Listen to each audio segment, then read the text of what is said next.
안녕하세요. 여러분의 건강지킴이 세나킴과 우리 빛나 인사드립니다. 지난번에 제가 어느 채식 의사의 고백 서문을 읽어드렸는데 오늘은 본문으로 들어갈 겁니다. 그래서 챕터 1을 읽어드릴 건데, 나는 엉터리 의사였음을 고백한다로 시작을 합니다. 그리고 당신의 어려서 얘기부터 시작이 돼서 저는 아주 재미있게 읽었거든요. 또 제가 재미있게 읽어 드리려고 노력해 볼 테니 긍정적인 마음을 가지시면 재밌다고 느껴질 것입니다. 그럼 시작해 볼게요.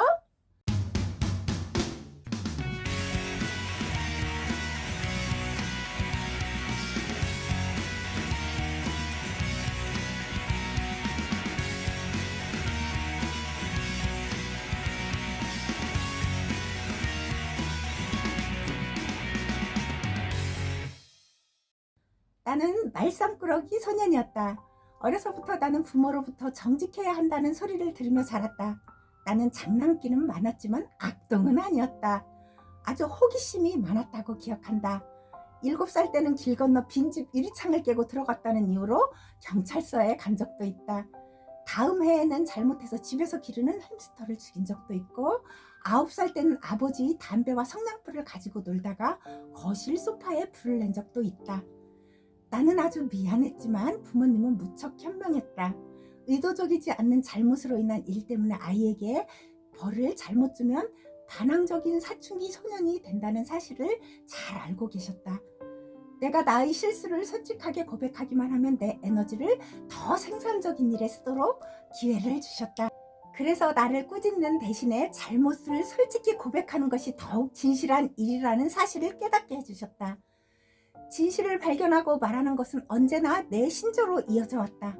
나는 아주 열정이 많은 사람 중에 속한다. 내 인생의 하루하루를 그것이 좋든 싫든 아주 열심히 다해서 살아왔다. 사람들은 내가 좀 비사교적이며 너무 직접적이라고 말한다. 나는 그렇게 살아왔다. 병이 악화되는 사람들을 일깨우고 진정한 건강이 무엇인지 가르치는 가장 좋은 방법은 소리 높여 외치는 것이다. 당신은 이 책에서 음식과 건강에 대한 진실을 알게 될 것이고, 왜곡되고 그릇된 정보들의 진실도 발견하게 될 것이다. 나는 당신이 확고한 신념을 갖게 할 것이고, 당신을 비롯한 지구상의 모든 사람들이 무엇을 먹고 살아야 하는지 나의 모든 것을 펼쳐 보여줄 것이다. 44년 동안 내가 배운 모든 경험과 의학적인 지식을 당신에게 보여드릴 것이다. 책을 읽은 다음 실제 행동에 옮기느냐 마느냐는 당신의 몫이다. 나는 가짜 의사였다. 나는 의사가 되기 전까지 오랫동안 의학 교육을 받아왔다. 1965년 18살 때 2주 동안이나 왼쪽 목에 마비 증상이 왔다. 뇌졸중, 그러니까 중풍이었다. 어린 나이에 중풍이라니. 회복은 느리고 불완전했다. 나는 장애인이 되었다. 그 후로 47년이 지났다. 나는 절뚝거렸지만 남들처럼 어느 정도 걷게 되었다.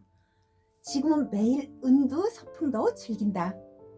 어쩌면 절뚝거리며 걷는 바로 이것이 질병과 건강에 대한 평생의 연구를 가능하게 했는지도 모르는 일이다. 부모님은 1930년대 경제 대공황을 겪어오셨다. 내 어머님 가족은 콩이나 옥수수, 양배추, 당근, 양파, 감자를 드셨고, 운수 좋은 날엔 5센트짜리 거친 빵을 구할 수 있었을 뿐이었다. 일주일에 한 번 햄버거를 먹을 때만 고기 한 조각을 맛볼 수 있었다. 내 어머니 이런 고통스러운 기억이 내 자식들에게는 이런 고통을 겪지 않게 해주겠다고 결심하는 계기가 되었다.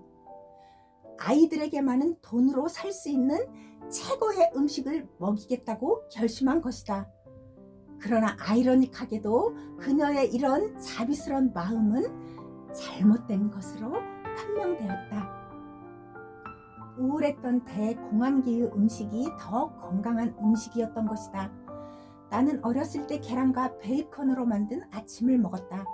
또한 큰 접시 한가운데에 스테이크와 닭고기가 가득 담긴 저녁을 먹으면서 자랐다.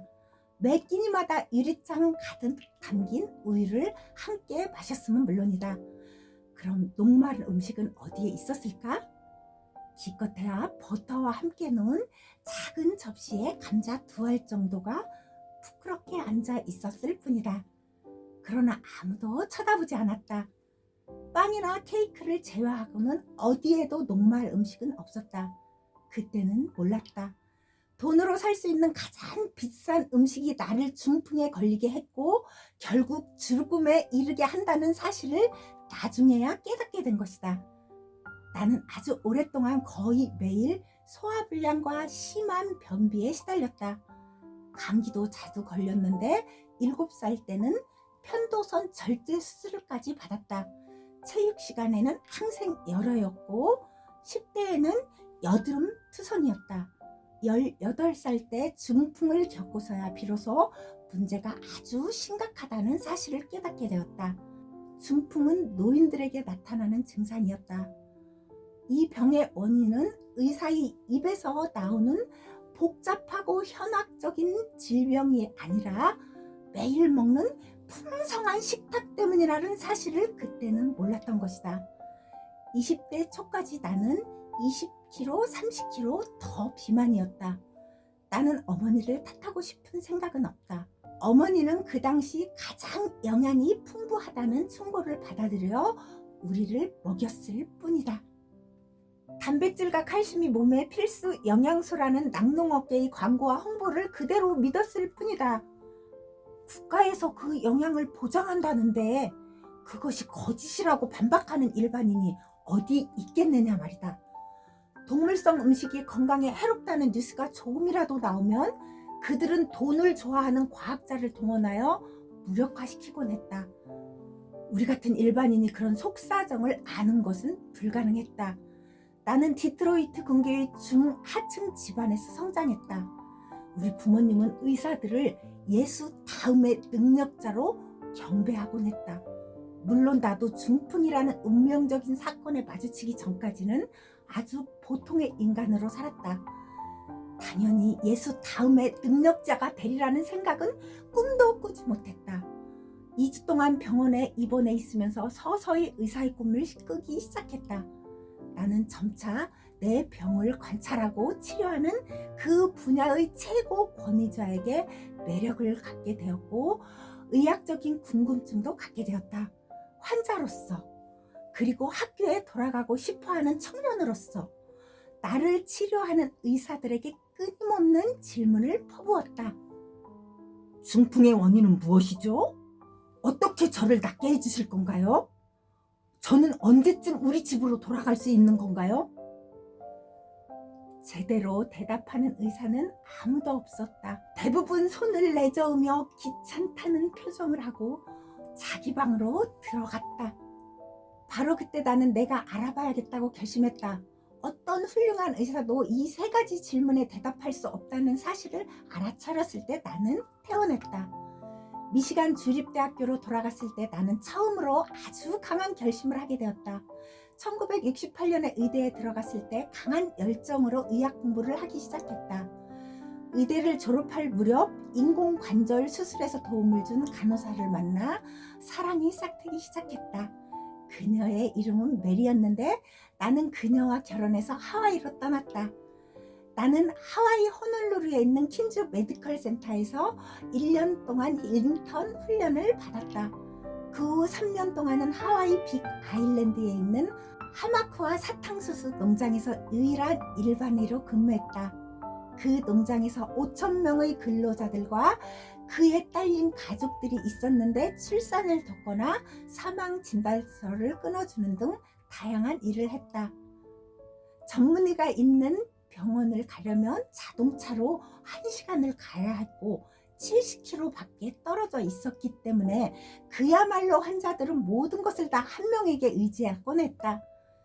들판에서 다친 상처를 꿰매거나 부러진 다리를 맞추거나 감염된 상처 부위를 치료하는 등 문제를 해결할 때마다 나는 큰 만족감을 느꼈다. 그러나 나를 정말 긴장시키는 것은 만성적인 질환이었다. 나의 어떤 노력에도 불구하고 비만이나 고혈압, 심장병이나 관절염으로 고생하는 환자들은 어찌할 방도가 없었다. 농장에서 일하는 노동자들이 하나둘 불평하기 시작했다. 그러나 내가 할 수 있는 일은 의대에서 배운 대로 하는 것뿐이었다. 만약에 내가 준 약이 잘 듣지 않으면 다시 오라는 말밖에는 아무 말도 할 수 없었다. 그들은 언제나 다시 돌아왔다. 나는 계속해서 약이 떨어질 때까지 다른 약을 처방했지만 결국 환자는 다시 병원 문을 놓고 했다. 실패와 실패를 거듭하면서 3년이 지났다. 나는 빅 아일랜드를 떠나 호놀룰루로 돌아와 하와이대 의대에서 레지던트 과정을 밟게 되었다. 그러나 2년 동안의 혹독한 수련의 과정을 밟은 후에도 나의 궁금증은 해결되지 않았다. 그렇지만 한 가지 귀중한 결론은 얻을 수 있었다. 환자들이 건강이 개선되지 않는 것은 나의 잘못이 아닐지도 모른다. 세계 최고의 의사를 모셔와도 결코 더 좋은 결과를 만들 수 없을 것이다. 만성적인 질병은 나뿐 아니라 어떤 의사도 근원적으로 치료할 수 없다. 이런 생각들이 시작된 것이다. 어떤 의사들도 기껏해야 증상을 일시적으로 완화시켜줄 뿐이다. 나는 졸업 시험을 치르고 내과 전문의 자격증을 받았다. 그러나 나의 학문이나 자격증도 나를 훌륭한 의사로 만들 수는 없었다. 그래서 나는 다시 한번 그때 사탕수수 농장에서의 시간들을 되새겨볼 수밖에 없었다. 조금 지루하시죠? 그래도 즐겁다 생각하면 즐겁게 들으실 수 있어요. 끝까지 나가지 마세요. 환자들은 나의 스승이었다. 의사를 포함해서 대부분의 사람들은 인간은 나이를 먹으면서 나이살이 찌고 더 자주 질병에 걸리는 현상을 당연하게 여긴다. 아이들이 가장 건강하고 부모들은 조금 더 건강하며 할머니, 할아버지들은 심각한 만성병에 시달린다고 생각한다. 그러나 그것은 오해였다. 사탕수수 농장에 있는 환자들에게 이러한 상업 자본주의 세계에서 받은 교육은 전혀 들어맞지 않았다. 그곳에서 나이든 이민자들은 날씬하고 활동적이었고 90살까지 약도 먹지 않았다. 당뇨병이나 심장병이나 관절염도 없었고 유방암이나 전립선 이상 같은 것도 없었다. 그러나 그 자녀들은 훨씬 더 비만이었고 건강도 나빴다. 그러나 나를 더욱 놀라게 한 것은 바로 그 손자 손녀들이었는데 이 이민자 3세들은 내가 레지던트 과정에서 보아온 백인 환자들이 질병과 놀랍도록 일치하고 있었다. 3세들은 모두 심각한 비만과 질병에 노출되어 있었던 것이다. 대체 무엇이 문제일까? 나는 사탕수수 노동자들을 유심히 관찰했다. 라이프스타일, 사탕수수 농장의 작업 환경, 그리고 그들의 행동까지 조사했다. 그들의 생활 환경을 면밀히 조사한 결과 나는 흥미로운 사실을 알게 되었다. 2세와 3세들은 모두 원래 그들 나라의 식단을 버리고 미국 식단을 따랐던 것이다. 그로 인해서 원래 그들 나라의 음식을 섭취할 때는 전혀 없었던 비만과 만성적인 질병이 서양 음식을 먹으면서 비로소 노출되기 시작한 것이다. 하와이 사탕수수 농장에서 만났던 성인 환자들은 거의 대부분 중국, 일본, 한국, 필리핀에서 온 이민자들이었다. 그들은 미국에 와서도 꾸준히 그들 나라에서 먹어온 것과 같은 방식으로 식사를 하고 있었다. 하와이에서 태어난 그들의 2세들은 서양 음식과 그들 부모들의 전통 음식을 같이 하고 있었다. 그러나 이민자 3세들은 할머니, 할아버지들이 먹던 녹말 중심의 식사에서 고기와 유제품 그리고 패스트푸드 중심으로 완전히 바뀌어 있었다. 나는 어려서부터 미국 정부와 각종 매스컴으로부터 내 종류의 음식을 가리지 않고 이것저것 골고루 먹는 것이 건강에 가장 좋다는 교육을 받으며 자랐다. 고기, 유제품, 곡물, 그리고 과일과 채소, 그것이었다. 그러나 나는 내 종류 중에서 2 종류를 중심으로 먹는 노인들은 병이 거의 없는 반면에 고기와 유제품을 중심으로 먹는 2세와 3세들은 각종 성인병으로 고생한다는 사실을 목격하게 되었다. 또한 나는 2세, 3세, 4세들이 음식 습관의 변화와 바로 환자들이 건강 악화와 심각한 연관성이 있음을 발견하게 되었다. 18살 무렵 내가 끔찍한 중풍에 걸렸을 때 병의 원인이 무엇이고 내 병을 낫게 하기 위해 의사들은 무엇을 하고 있나라는 가장 원초적인 질문에 대한 정답을 그 사탕수수 농장에서 찾게 된 것이다. 솔직히 나는 의과대학을 다니면서 음식이 건강에 미치는 영향에 대해 아무것도 배운 적이 없다.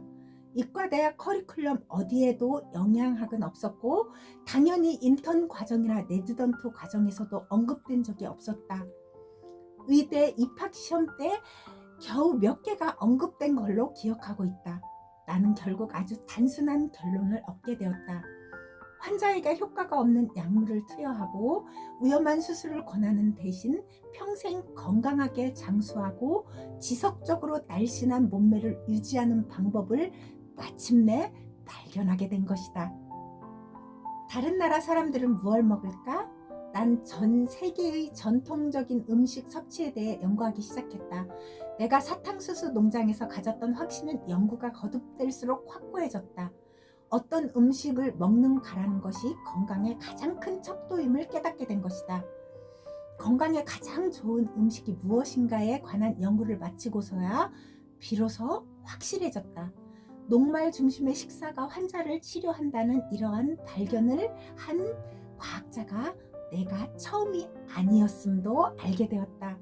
수없이 많은 논문들이 먹는 음식을 바꾸기만 하면 살이 저절로 빠질 뿐더러 가슴 통증이나 두통이나 관절염까지도 치료하고 신장병과 심장 통증, 제2형 당뇨, 호흡곤란, 비만, 그리고 각종 만성 질환을 고쳐준다고 무려 50년 전에 발표된 수많은 논문과 서적들은 단 한 가지만 바꾸면, 그러니까 채소와 과일에 함유된 녹말을 주로 하는 음식 섭취가 환자를 건강체로 바꿀 수 있다고 했다. 약도 수술도 필요 없다는 것이다. 건강을 회복하고 고통에서 구원하는 아주 간단한 방법이 벌써 수많은 석학들에 의해 과학적으로 증명되었던 것이다. 나의 혁명적인 발견이라는 것이 이미 환경적으로 완성되었다는 것을 확인하자마자 나는 내 인생의 방향을 완전히 수정했다. 병원은 나를 좋아하지 않았다. 수없는 테스트와 연구를 계속했다. 나는 녹말 음식을 중심으로 해서 채소와 과일을 먹어 비만과 질병을 치료하는 맥도걸 프로그램을 만들었다. 1986년 캘리포니아 네파밸리에 있는 세인트 헬레나 병원은 치료 프로그램으로 채택해 달라는 요청이 왔다. 나는 기쁜 마음으로 수락했다. 건강한 생활 습관을 위한 채식 밥상과 7일간의 체험 실습 프로그램은 훌륭한 조화를 이루었다. 미국 내 심장병 수술 분야에서 권위를 인정받는 이 병원에서 일하면서 나는 외과 의사와 심장병 의사들에게 수많은 결과물을 보여주었다. 나는 이 전문가들에게 만일 그들이 환자를 보내주면 제2의 처방을 기꺼이 해주겠다는 제안도 했다.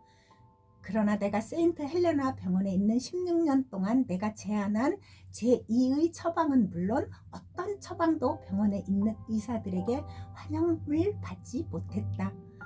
이 부분이 아주 중요합니다. 잘 들어보세요. 그러나 재미있는 것은 내가 종종 병원 의사 당사자나 그들의 아내나 아이들을 치료할 때는 그들이 진심을 가지고 내 치료 방법을 채택했다는 사실이다. 그리고 나에게 칭찬과 격려를 수없이 해주었다. 그러나 그들은 어느 환자에게도 소문내지 않았다. 그래서 나는 더욱 나의 치료 방법에 확신을 가지고 있었다. 음식으로 체중이 줄고 질병을 고친 내 환자들이 혈관 검사, 방사선과 의사들이 내게 계속해서 결과물을 보내주었기 때문이다. 필름만 확인해도 혈관 및 동맥이 점점 깨끗해지고 있음이 분명했다. 내가 필요한 확신은 이것이 전부였다. 과연 무슨 의학적, 치료가 더 필요하단 말인가. 나는 그 병원에서 수없이 많은 사람들이 날씬해지고 질병에서 회복되는 것을 지켜보았다. 그러나 애석하게도 나의 프로그램은 그 병원에서 번창하지 못했다. 내 책이 베스트셀러가 되고 내가 TV와 라디오에 출연하면서 국제적인 명성을 얻고 있었음에도 말이다. 아마도 병원이란 장소는 수술과 약물 처방을 관습적으로 되풀이하는 장소인 것이 분명했다. 하기야 나의 교육 프로그램이 440만 원인데 반해 혈관 외술은 1억 1천만 원인데 말해서 무엇하랴. 내가 아무리 치료를 잘해도 병원의 수입에는 별 도움이 안 되었을 것이 틀림없다. 여기서 언급하기에는 좀 복잡한 과정을 거쳐 2002년 3월에서야 우리는 캘리포니아 산타로사에서 맥도걸 프로그램을 확장하여 현재의 시스템을 확장할 수 있었다. 이때 내 아내 메리가 합류하여 환자들이 건강을 개선시켜 줄 수 있는 각종 요리 프로그램도 개발했다. 이 식단은 전문 요리사뿐만이 아니라 일반 가정에서도 손쉽게 할 수 있는 것들이다. 병원에서 당신은 환자가 아니다. 고객일 뿐이다. 당신은 의사인데도 어째서 다른 의사들과 의견이 다르죠? 나는 종종 이런 질문을 받곤 한다. 대답은 다음과 같이 간단하다. 나는 결코 의학 비즈니스의 어떠한 경제적인 지원도 받지 않기로 맹세했기 때문이다. 나는 오직 내 환자들을 돌보고 고통과 질병으로부터 보호하며 사람을 죽이는 수술과 약물 처방을 하지 않기로 맹세했기 때문이다. 내가 주장하는 것들은 의료 산업이 좋아하는 돈을 벌어주지 못한다는 것을 잘 알고 있다. 의료 산업과 다이어트 산업에서는 고통받는 사람들을 환자로 보는 것이 아니라 엄청난 수익을 창출하는 고객으로 보고 있을 뿐이다. 대부분의 내 의사 동료들은 환자들을 치료한다는 사명감을 갖고 있다. 그러나 그들도 영양학에 대해서는 무지하다. 이것이 환자들을 치유하고 고통에서 해방시켜주고자 하는 그들의 능력을 제한하고 있다. 나는 충분히 이해하고 있다. 나 또한 처음에는 의학적인 방법으로 치료하고자 했었다. 그러나 사탕수수 농장에서 내 환자들이 건강을 되찾아주고자 했었던 의사로서 가장 기본적인 약 처방도 아무 쓸모없다는 것을 깨닫고는 절망했다. 나는 이 책이 비만을 해결하고 병을 치유하는 데 커다란 발자취를 남기리라고 믿는다. 누구나 할 수 있으며 아주 쉬운 방법이다. 나는 내가 40년 넘게 병을 치료하고 건강을 회복하는 데 힘써온 모든 것을 이 책에 담았다. 챕터 1은 여기까지입니다. 영상이 좀 길었죠? 긴 영상 끝까지 해주신 분들께 진심으로 우리 빛나와 함께 깊이 감사드립니다. 그리고 이 책을 읽으면 읽을수록 저는 더 흥미진진하더라고요. 제가 한 가지만 알려드리면 저는 이분의 책을 읽고 일본 사람이 쓰신 책이 있습니다. 이 두 권을 읽고 제가 음식 습관을 바꾸고 이렇게 건강하고 달신한 몸매를 갖게 됐습니다.